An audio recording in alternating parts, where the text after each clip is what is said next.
എല്ലാവർക്കും സാംസർ വെൽനസിൻ്റെ മറ്റൊരു വീഡിയോയിലേക്ക് സ്വാഗതം. ഞാൻ ഡോക്ടർ സഞ്ജന ബേബി.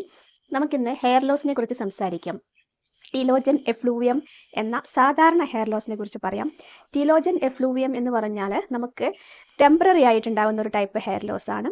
അതിൻ്റെ കാരണങ്ങൾ ഫിസിക്കൽ അല്ലെങ്കിൽ ഇമോഷണൽ സ്ട്രെസ് ആണ്.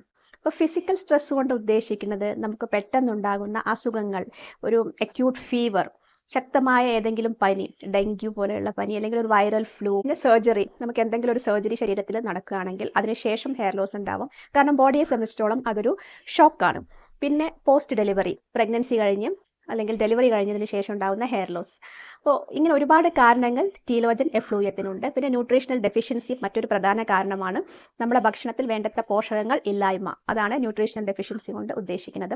പിന്നെ മറ്റൊരു കാരണം എന്ന് പറഞ്ഞു കഴിഞ്ഞാൽ അത് നമ്മളുടെ ഇമോഷണൽ സ്ട്രെസ് തന്നെയാണ്. നമുക്ക് പെട്ടെന്നുണ്ടാകുന്ന മാനസിക സമ്മർദ്ദങ്ങൾ, അല്ലെങ്കിൽ ഒരു ഫോർ എ ലോങ് ടൈം നമുക്ക് ക്രോണിക് ആയിട്ട് ഉണ്ടാകുന്ന സ്ട്രെസ്, ഇത്രയും കാര്യങ്ങളും ഹെയർ ലോസിന് കാരണമാകാം.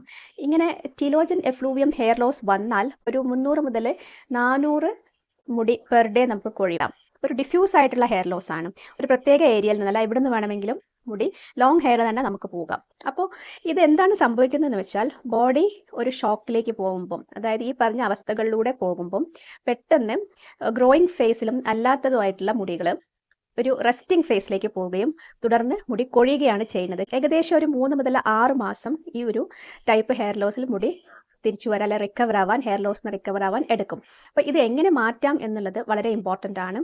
പെട്ടെന്ന് റിക്കവർ ആവില്ല, പക്ഷേ നമ്മൾ കാര്യമായിട്ട് മുടിക്ക് പരിചരണം കൊടുക്കണം. അതായത് ന്യൂട്രീഷൻ ഡെഫിഷ്യൻസി നമുക്കുണ്ടെങ്കിൽ അത് കറക്റ്റ് ചെയ്യണം. ഒരു ബാലൻസ്ഡ് ഫുഡ് വളരെ അത്യാവശ്യമാണ്. അതിനെക്കുറിച്ച് ഞാനൊരു വീഡിയോ മുൻപ് ചെയ്തിട്ടുണ്ട്. വ്യക്തമായിട്ടും എങ്ങനെയാണ് ഒരു ബാലൻസ്ഡ് ഡയറ്റ് എടുക്കേണ്ടതെന്ന് അതിൽ പറഞ്ഞിട്ടുണ്ട്.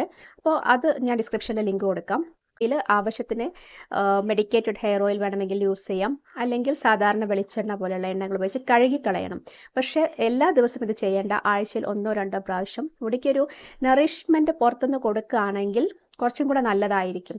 മെഡിക്കേറ്റഡ് ഹെയർ ഓയിലിൻ്റെ യൂസ് അങ്ങനെയാണ്. സാധാരണ ടീലോജൻ എഫ്ലൂവിയത്തിന് അങ്ങനെ ഒരു നിർബന്ധം ഇല്ലെങ്കിൽ പോലും ഇങ്ങനെ നമ്മൾ ചെയ്യുകയാണെങ്കിൽ കുറച്ചും കൂടെ ഈസി ആയിട്ട് മുടി വരും. കാരണം ഒരു നറിഷ്മെൻറ്റ് നമ്മൾ പുറത്തുനിന്നും കൂടെ കൊടുക്കുകയാണ് ഫോളിക്കിൾസിന്, ഹെയർ ഫോളിക്കിൾസിന്. പിന്നെ മുടിയിൽ ഇത് ഇങ്ങനത്തെ ഫേസിലൂടെ മുടി കടന്നു പോകുന്ന സമയത്ത് കോസ്മെറ്റിക് കെയർ, മുടി സ്ട്രെയിറ്റനിങ്ങും സ്മൂത്തനിങ്ങും അങ്ങനത്തെ പ്രൊസീജിയേഴ്സ് ഒന്നും ഈ ഒരു ഘട്ടത്തിൽ ചെയ്യാതിരിക്കുക. മുടിക്ക് വേണ്ടത്ര റെസ്റ്റ് കൊടുക്കുക, അതുപോലെ തന്നെ ന്യൂട്രീഷൻ എൻഷുർ ചെയ്യുക, മുടിക്ക് വേണ്ട പരിചരണം കൊടുക്കുക, സ്ട്രെസ് കുറയ്ക്കുക, ഇങ്ങനത്തെ കാര്യങ്ങളൊക്കെയാണ് ചെയ്യേണ്ടത്. പിന്നെ വേണ്ടത്ര സമയം കൊടുക്കുക റിക്കവർ ആവാൻ. ഏറ്റവും കുറഞ്ഞത് ഒരു 6 months എങ്കിലും ആവശ്യമാണ്. ഇതാണ് ടീലോജൻ എഫ്ലൂവിയം.